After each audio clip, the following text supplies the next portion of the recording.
दिनैहाय नोंथांमोना बे खौरांगिरि मेलाव नुजाफैनायनि थाखाय गिबियावनो नोंथांमोननिसिम गोजोननायजों लोगोसे साबायखर बावबाय। जोंहा दिनै जोबोद गोजोननायनि बाथ्रा जे जोंनि बड'लेण्ड ओनसोलनि मोनब्रै जिल्लानि गेजेराव जे चिरां जिल्लाया आसामनि गेजेरावनो मेट्रिक परिखानि रिजाल्टआव बयनिबो गाहायसिन रेंकिंआव थायोमोन। देग्लाय जोंनि मानगोनां बिटिआरनि चिफ बिथां प्रमद बर' सारनि दैदेननायाव जिहेतु सोलोंथाइ बिफाना बिथाङानो आखायावनो दोनदों, बिथांनि दैदेननायाव सान हर खामानि मावनायाव दिनै चिरां जिल्लाया फार्स्ट पार्सेन्टेज हिसाबै आसामनि गेजेरावनो टप रेंकिंआव 1 नाम्बार रेंकिंआव दिनै फैनो हाबाय। बेनि थाखायनो गिबियाव गासैबो फरायसाफोरनो उथ्रिसारनो हानाय फरायसाफोरनो जोंनि UPPL हानजानिफ्राय गोसो गोरबोनि हामलायनाय जासिहरनायजों लोगोसे बिथांमोननि गोजों इयुन हास्थायनानै आफा इसोर आनान गसाइनाव आर'ज गाबहरनाय थाबाय। आरो दिनैनि बे जोंनि रंजाथाव मोनसे दिनाव जोंनि बिटिआरनि जे चिफ सार प्रमद बर' बिथांनो जोङो जोबोद साबायखर बावहरदों। बिथांनो गोसो गोरबोनि जोङो हामलायनाय जासिहरदों। बिथांनि दैदेननायावनो दिनै जोंनि बड'लेण्ड ओनसोलनि जे मेट्रिक आनजादनि जे रिजाल्ट बेयो जे बेबायदि दावखोनो हादों, जोंनि फरायसाफ्रा बेबायदि मोजां मोनसे पारफरमेन्स होनो हादों। दिनै बिथांनि दैदेननायाव गोजोन मोनसे थासारि फैदों आरो बिथांनि दैदेननायावनो जोंनि सोलोंथाइनि फोथाराव मोनसे बादायलु आबहावा बिथाङा सोरजिनो हादों। सुपार 50 बायदि मोनसे मिशन बिथाङा लन्च खालामनानै जोंनि बड'लेण्ड ओनसोलाव जोंनि बिटिआर गभर्नमेन्टनि हेफाजाबजोंनो सोलोंथाइनि फोथाराव जोङो मोनसे गुन गोनां जे सोलोंथाइ जाहाथे होनो हायो, बेनि थाखाय बिथाङा जोबोद नाजागासिनो दं। दा दिनैनि बे खुसिनि दिनाव आंजों लोगोसे जोंनिनो UPPLनि लाइमोन गांखंनि आफादगिरि लोगोसे जोंनि बिटिआरनि EM सार डक्टर निलत सरगयारिखौबो फंनैसो बुंनो आं खावलायदों।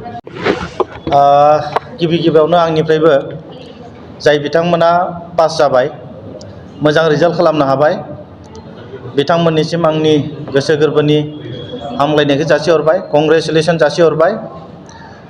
थारैनो बाख्नायथाव बिटिआर ओनसोलनि मोननै जिल्लाया आसामनि टप 5नि गेजेराव थानो हादों। फार्स्ट पार्सेन्टेज हिसाबै चिरां जिल्लाया आसामनि 1 नाम्बार रेंकिंआव थानो हादों। दा बिनि थाखाय जोङो गोजोननाय मोनदों आरो जों UPPL हानजा हिसाबै बिनि जा मोनसे फिथाइ, बे फिथाइनि आन्दोआव जोंनि बिटिआरनि चिफ मानजाथाव प्रमद बर' बिथांनि सान हर नाजानाय, थांनाय 2 बोसोर जोंनि ओनसोलाव मोनसे गोजोन थासारि लाबोनो हादों।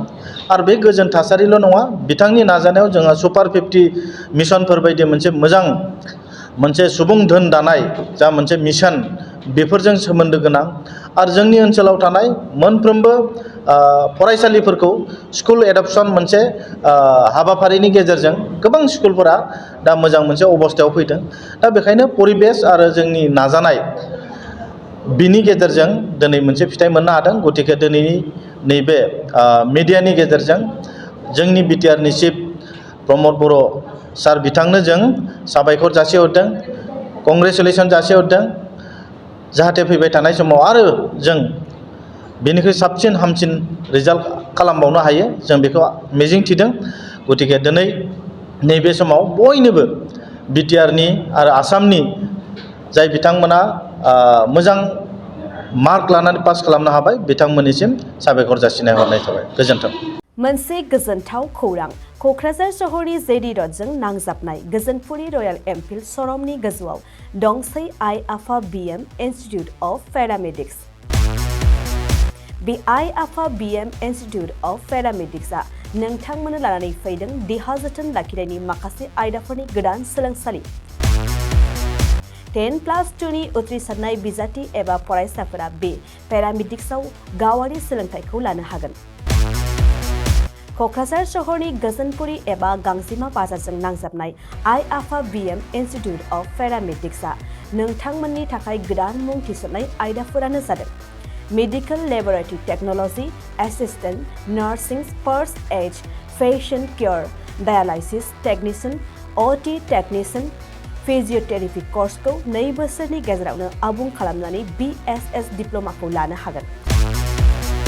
बेजों लोगोसेयैनो ICU, टेक्निशियन आरो रेडियोल'जि टेक्निशियन कर्सखौ बोसोरसेनि गेजेरावनो आबुं खालामनानै BSS डिप्ल'माखौ लानो हागोन। लोगोसे गासैबो डिप्ल'माखौ लानायनि उनाव सरकारि साख्रि मोननायनिबो सुबिदा दं। जुदि नोंथांमोनहा बेफोर कर्सनि थाखाय गोदानै मुं थिसननो गोसो दंब्ला आइ-आफा BM इन्स्टिटिउट अफ पेरामेडिक्सनि नैबे मबाइल नम्बर 9821663110 एबा 6002559220 आव थोंजों सुलाद ला।